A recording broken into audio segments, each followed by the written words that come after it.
Today is November the 27th. Why did the women cry out, "Hills, fall on us"? Let's read that story from the Gospel of Luke, chapter 23. We're going to read 26 to 32. As they led him away, they seized a man, Simon of Cyrene, who was coming from the country, and they laid the cross on him and made him carry it behind Jesus. A great number of people followed him, and among them were women who were beating their breasts and wailing for him. But Jesus turned to them and said, "Daughters of Jerusalem, don't weep for me. Weep for yourselves and for your children, for the days are surely coming when they'll say, 'Blessed are the barren and the wombs that have never borne, the breasts that have never nursed.' Then they'll begin to say to the mountains, 'Fall on us,' and to the hills, 'Cover us.' If they do this when the wood is green, what'll happen when it's dry?" Kind of a strange passage. Luke is the only one that records the woman that followed Jesus. Now, all of the Gospels say that Simon of Cyrene actually carried the crossbeam of the cross up the hill where Jesus was crucified. Jesus was so depleted after the floggings that he fell. He couldn't carry it. Simon of Cyrene did. Mark adds that this is the father of Alexander and Rufus. Now, Alexander is a very common name, especially in the post-Alexander the Great world. But Rufus is not a common name. Rufus is mentioned one other time in Romans 16:13. Paul says, "Greet Rufus and the church that meets in his house."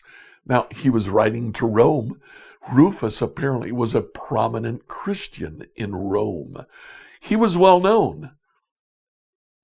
Mark makes the point that Simon of Cyrene, who bore Jesus' crossbeam to the cross, was his father. Luke then tells us that the women followed, crying. Jesus' response to them is full of Old Testament allusions. He says, first of all, "Weep for yourselves." Oh, we could go through a countless number of psalms where people are invited to weep for themselves.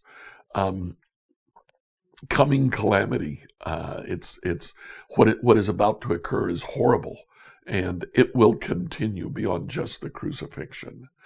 Then Jesus actually quotes Hosea 10 when he says to the mountains, "Cover us," to the hills, "Fall on us." Let's read Hosea 10. Hosea 10, New Revised Standard Edition. Israel is a luxuriant vine that yields its fruit. The more his fruit increases, the more altars he builds. As his country improved, he improved his pillars. Their heart is false, now they must bear their guilt. The Lord will break down their altars and destroy their pillars. For now they will say, "We have no king, for we do not fear the Lord and King. What could he do for us?" They utter mere words, with empty oaths they make covenants. So litigation springs up like poisonous weeds in the furrows of the field. The inhabitants of Samaria tremble for the calf of Bethaven. Its people shall mourn for it, and its idolatrous priests shall wail over its glory that has departed from it. The thing itself shall be carried to Assyria as tribute to the great king. Ephraim shall be put to shame, and Israel shall be ashamed of his idol. Samaria's king shall perish like a chip on the face of the waters. The high places of Avon, the sin of Israel, shall be destroyed. Thorn and thistle shall grow up on their altars. They shall say to the mountains, "Cover us," and to the hills, "Fall on us." Since the days of Gibeah you have sinned, O Israel. There they have continued. Shall not water overtake them in Gibeah? I will come against the wayward people to punish them, and nations shall be gathered against them when they are punished for their double iniquity. Ephraim was a trained heifer that loved to thresh, and I spared her fair neck. But I will make Ephraim break the ground. Judah must plow. Jacob must harrow for himself.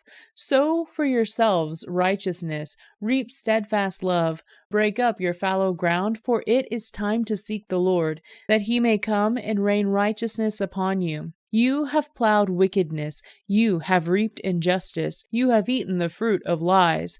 Because you have trusted in your chariots, in the multitude of your warriors, therefore the tumult of war shall rise against your people, and all your fortresses shall be destroyed.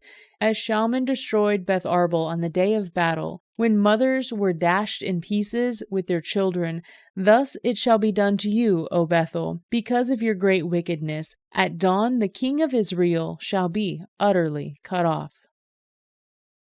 So the overwhelming emotion from Hosea 10 is deep mourning. Hosea really doesn't get out of that until chapter 11. We're left in that deep mourning. Mountains cover us, hills fall on us. There's then a reference to green wood and dry wood. What's that about? Well, I think what Jesus is saying, if they do this to the green wood, what will they do to the dry wood?